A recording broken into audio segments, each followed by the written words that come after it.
On se retrouve pour le temps de l'info et notre invité aujourd'hui est Alain Finkielkraut. Bonjour et merci beaucoup d'être notre invité aujourd'hui. Vous êtes philosophe et vous êtes essayiste. Le 7 octobre, au petit matin, il y a un an, la violence s'est déchaînée en Israël. Des attaques qui ont fait près de 1205 morts, 3200 blessés, 250 otages, 101 encore à ce jour, et qui ont précipité le Proche et le Moyen-Orient dans la guerre. 12 mois plus tard, je vais vous demander quel est votre sentiment, Alain Finkielkraut, mais d'abord on prend la direction du terrain. On part en Israël pour vous retrouver, Nicolas Rouget. Bonjour et merci beaucoup d'être avec nous depuis Nir Oz. Alors Nicolas, c'est un pays qui est en état d'alerte pour cette journée de souvenir de cette terrible attaque. Oui, tout à fait, puisqu'il y a toutes ces commémorations qui se passent depuis ce matin, depuis 6h29, l'heure à laquelle les premières sirènes ont retenti dans le pourtour de Gaza. Mais en même temps, il y a eu aussi eu des alertes aujourd'hui jusqu'à Tel Aviv. Le Hamas qui a revendiqué un barrage de roquettes, 5 roquettes, donc dont une au moins serait tombée dans la région de Tel Aviv. Donc c'est une cérémonie sous haute tension avec énormément d'angoisse parce que la guerre est encore là et les familles des victimes, les familles des otages qui sont encore retenus dans Gaza se demandent pourquoi. C'est comme un couteau qui se retourne dans sa plaie, m'a confié le père d'une victime au festival de Nova il y a quelques minutes. Je pense que fondamentalement ce que ressentent les Israéliens aujourd'hui, c'est surtout ça, c'est le fait qu'ils ne peuvent pas fermer la parenthèse, qu'ils ne peuvent pas fermer le cercle de ce qui s'est passé le 7 octobre, parce que la guerre dure encore et encore, alors qu'ils pleurent leurs proches et alors qu'ils se posent encore beaucoup de questions sur ce qui s'est passé ce jour-là, ce jour funeste, et notamment les faillites sécuritaires, évidemment, qui ont mené au bilan terrible que nous connaissons tous et que nous avons disséqué, évidemment, ces derniers 12 mois. Merci beaucoup, Nicolas Rouget, d'avoir été avec nous en direct. Alain Finkielkraut, je le disais, j'ai envie de savoir quel est votre sentiment un peu plus tard, et je ne m'adresse pas à l'essayiste, je ne m'adresse pas au philosophe, je m'adresse à la personne que vous êtes. Vos sentiments. Écoutez, depuis sa naissance en 1948, Israël n'a jamais vraiment connu la paix entre les guerres, les attentats, les tirs de roquettes. Ses citoyens sont constamment sur le qui-vive. Ils ignorent la sécurité que nous connaissons en Europe depuis 1945. Mais ce qui s'est passé le 7 octobre est sans commune mesure avec ce qui s'était advenu jusque-là. Vous l'avez dit, 1200 morts, 250 otages, des femmes éventrées, violées, et un gigantesque pogrom qui s'est produit dans le pays où précisément il ne devait y avoir plus jamais ça.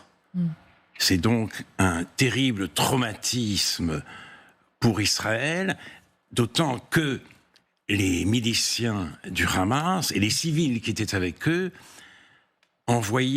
affichaient leur volonté génocidaire. Afficher, c'est bien le mot, parce qu'à la différence des nazis qui ont dissimulé la solution finale, ils ont diffusé leur forfait sur vidéo.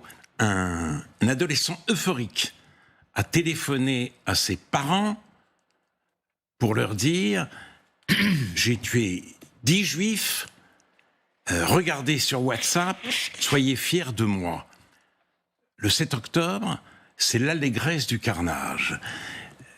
David Grossman a dit, quelques années avant déjà le 7 octobre, Israël n'a jamais su guérir les Juifs de leurs blessures fondamentales, la sensation amère de ne pas être chez soi dans le monde.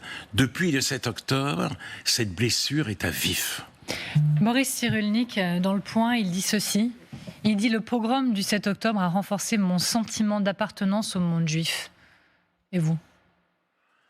Non, pas moi en tout cas. Je n'avais pas besoin de ça, bien sûr. Il s'est produit quelque chose, bien sûr. Les Juifs qui ont tous le souci d'Israël, quelle que soit leur opinion sur l'actuel gouvernement, eh bien, bien entendu, ce souci s'est encore accentué ou aggravé. Mais surtout, la grande surprise, ça a été les retombées mondiales du 7 octobre. On aurait pu penser que le monde entier serait saisi d'horreur. Or, dès le 8, bien avant l'invasion israélienne de Gaza, les attentats, les actes antisémites ont explosé.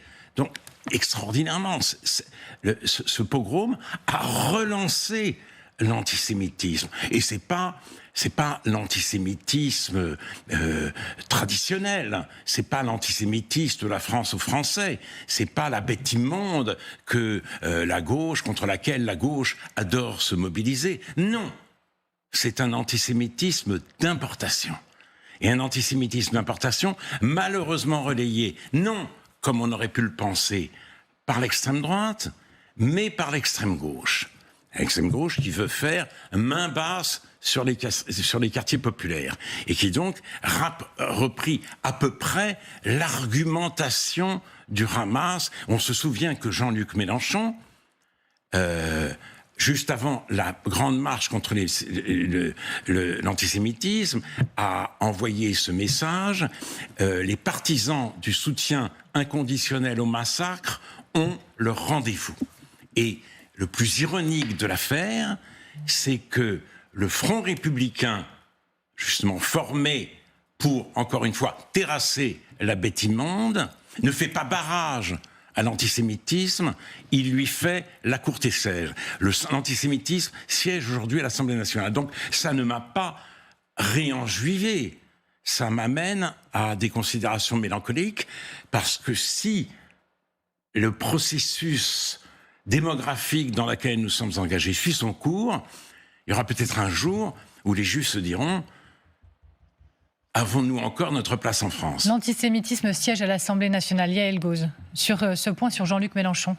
Jean-Luc Mélenchon, vous savez qu'il a, dans une dernière intervention YouTube la semaine dernière, proposé que dès demain, dans les universités françaises, les étudiants mettent des drapeaux palestiniens partout. Oui, bien sûr. Qu'est-ce que ça vous inspire ? C'est pas vraiment un signe d'apaisement ? C'est pas un signe d'apaisement, et c'est encore une fois lié au 7 octobre. Et en outre, je comprends très bien qu'on se soucie de la cause palestinienne, mais le Hamas n'est pas un mouvement de libération nationale. La nation palestinienne n'intéresse pas le Hamas. Le Hamas veut purger une terre musulmane de toute présence juive. Et la mainmise du Hamas sur la cause palestinienne est une catastrophe pour les Palestiniens autant que pour les Israéliens. Donc oui, essayons de retrouver les voies du dialogue, mais ça ne peut passer que par une mise à l'écart du Hamas. Certains disent d'ailleurs, certains commentateurs disent que la question palestinienne avait été écartée depuis quelques années, même par les accords d'Abraham, etc. Et du fait du 7 octobre, à quelque chose malheur est bon, et cette question revient sur le devant de la scène. C'est le contraire. Aujourd'hui, la paix s'éloigne toujours davantage parce que les Israéliens ont subi cela. Ils ont vu les scènes de liesse après le 7 octobre, aussi bien en Cisjordanie qu'à Gaza. Donc, les partisans de la paix, de l'idée de la paix contre les territoires, sont aujourd'hui très affaiblis en Israël. Alors, quant aux propos sur l'antisémitisme à l'Assemblée, il n'y a aucun doute que Jean-Luc Mélenchon vous répondra d'une manière ou d'une autre, puisque c'est un débat effectivement sans fin. Mais juste pour préciser le contexte de sa prise de parole sur les drapeaux, ça fait suite à une circulaire du ministre Patrick Hetzel sur le maintien de l'ordre dans les universités. Il demande, Jean-Luc Mélenchon, à la jeunesse étudiante de s'en soumettre. Son argument, c'est de dire notamment que, comme l'université est laïque, il ne faut pas parler de Gaza. C'est selon lui ce que pense le ministre en question. Mais parler de géopolitique n'est pas attentatoire à la laïcité, dit Jean-Luc Mélenchon. Voilà pour le contexte de ces propos. De toute façon, la question de la laïcité n'a rien à voir. Et il ne s'agit pas de géopolitique à Sciences Po ou à l'École normale supérieure. À l'École normale supérieure, on a vu des banderoles sionistes hors de nos facs. Ça veut dire quoi, sionistes ? Ça veut dire les Juifs hors de nos facs. Et il y avait aussi cette inscription à Sciences Po, Varsovie, Treblinka, et maintenant Gaza, un génocide à Gaza.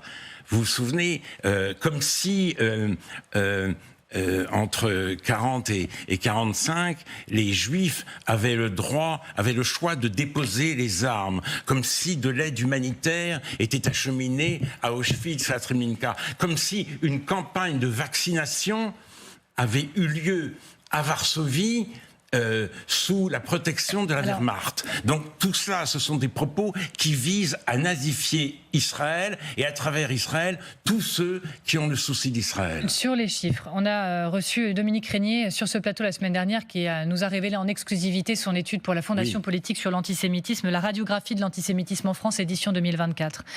Alors effectivement, tout d'abord, il montre que 25% des Français de confession juive rapportent avoir été victimes d'un acte antisémite et 12% de l'avoir été plusieurs fois. 86% d'entre eux craignent d'être victimes d'un acte antisémite. Vous nous avez dit, pour vous, de quoi c'est le nom, mais il y a d'autres enseignements. Les 3/4 des Français, 76% estiment que l'antisémitisme est répandu en France. Ils sont autant à penser que l'antisémitisme concerne l'ensemble de la société. N'est-ce pas là le signe d'une prise de conscience, si on doit voir quand même les choses de manière un peu positive? Mais vous avez raison, je ne pense pas que la France soit en train de basculer dans l'antisémitisme. Je pense même que l'antisémitisme français, l'antisémitisme que nous avons connu, l'antisémitisme maurassien, est résiduel, celui-là. Mais un autre antisémitisme est en expansion. Et la stratégie de la France insoumise, c'est d'établir une coalition entre une partie de la jeunesse éduquée et les quartiers populaires. Et donc, cette formation politique mise sur un changement de peuple pour arriver au pouvoir.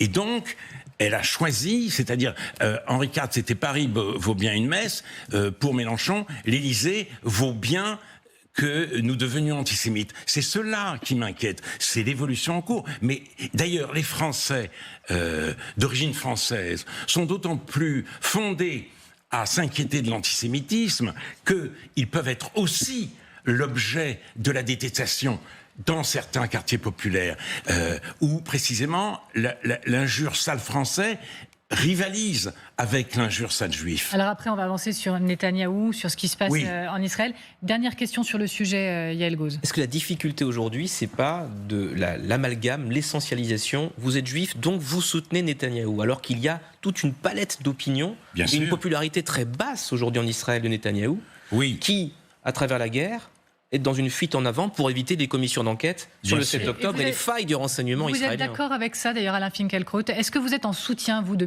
Benjamin Netanyahou? Je ne parle pas d'Israël, je parle de lui. Je n'ai jamais été en soutien de Benjamin Netanyahou. J'ai même dit qu'il était le pire Premier ministre d'Israël. J'ai même rapporté un propos lorsque j'étais en Israël en avril de cette année d'un professeur de sciences sociales à l'université de Tel Aviv qui m'a dit le problème d'Israël ce n'est pas le Hamas, c'est Netanyahou. Le Hamas c'est l'ennemi, un ennemi qui a juré la disparition d'Israël, comme le Hezbollah. Le Hezbollah, qui n'est pas un mouvement de résistance palestinien, veut extirper cette tumeur cancéreuse que constitue Israël. Netanyahou est un problème parce que précisément, il ne veut entendre parler, il sabote toutes les solutions. Et vous le regrettez? Ce que je regrette, je ne regrette pas la guerre à Gaza. D'accord. Je ne regrette pas la volonté, justement, d'en finir avec la puissance militaire du Hamas. Même au prix de 40 000 morts? Mais, alors, au prix de 40 000 morts, c'est terrible. Mais il ne faut pas oublier ce propos extraordinaire d'Herta Müller, la romancière lauréate du prix Nobel de littérature. Elle dit ceci: Tsahal a besoin de ses armes pour protéger sa population, le Hamas a besoin de sa population pour protéger ses armes. Le problème simplement, c'est que Netanyahou n'a pas la stratégie du jour d'après. Il ne veut pas entendre parler de l'autorité palestinienne à Gaza, et donc, et surtout, plus encore que ces histoires de commission d'enquête, il est le prisonnier de ces extrémistes, Itamar Ben-Gvir et Bezalel Smotrich, dont, si vous voulez, eux, la finalité est très claire. Ils veulent vider Gaza de sa population arabe. De même, veulent-ils annexer la Cisjordanie, la Judée-Samarie, en disant que les Palestiniens auront toujours la possibilité d'émigrer, le transfert de population est une constante de l'histoire, et ceux qui veulent rester, on leur accordera le statut de résident. Voilà les gens avec lesquels Netanyahou a voulu s'allier. Et pour maintenir en vie sa coalition, il ne veut rien envisager. Donc il s'est lancé dans une guerre sans fin et sans finalité. Au Liban, ce n'est pas tout à fait la même chose. Le Hezbollah n'est pas un État dans l'État, c'est un État au-dessus de l'État qui a transformé le Liban en colonie de l'Iran, et l'objectif de guerre, au moins est clair et précis, repousser le Hezbollah au nord du Litanie, conformément à la résolution de l'ONU 1701, et permettre aux réfugiés israéliens, 80 000, de rentrer chez eux. Là, voilà. Mais de toute façon, effectivement, étant donné sa coalition, je ne peux absolument pas faire confiance à Netanyahou, et je dirais les choses pour finir autrement. Oui, je suis solidaire d'Israël, mais il y a deux Israël irréconciliables en Israël. Il y a les héritiers d'Yitzhak Rabin, et il y a les héritiers d'Yigal Amir, son assassin. Je me sens solidaire des héritiers d'Yitzhak Rabin. Question de Xavier de Giacometti. Vous connaissez la célèbre citation d'Yitzhak Rabin, il faut faire la guerre comme s'il n'y avait pas de négociation, il faut négocier avec les terroristes comme s'il n'y avait pas la guerre. Vous pensez que c'est possible aujourd'hui dans cet Israël dirigé par Benyamin Netanyahou et sa coalition ? Je ne pense pas qu'on puisse négocier avec les terroristes, mais je pense qu'il y a une alternative au Hamas.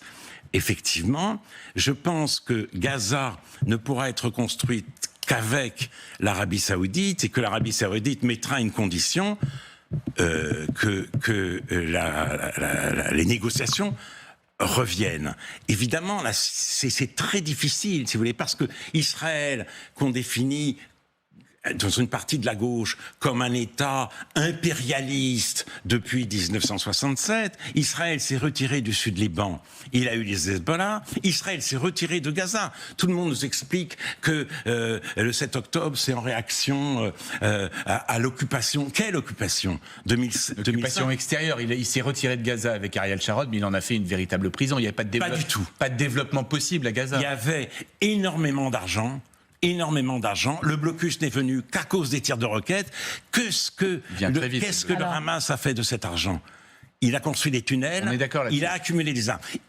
Le Hamas aurait pu construire un mini-État palestinien, un petit Singapour. Et s'il l'avait fait, le camp de la paix serait triomphant aujourd'hui en Israël. Donc, c'est très difficile.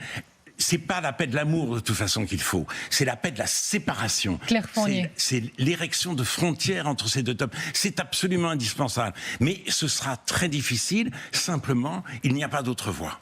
Claire Fournier. Oui, ce qui est frappant, c'est que... Je dois prévenir qu'il reste assez peu de temps, et je voudrais aussi vous poser une question sur Emmanuel Macron. Un an après, on s'aperçoit que le 7 octobre n'a pas unifié les Israéliens, puisqu'en effet, vous parlez de deux Israël. Aujourd'hui, il y a une contestation très forte, notamment de la population de gauche en Israël, ou des familles des otages, qui ne fait pas les mêmes commémorations que le pouvoir.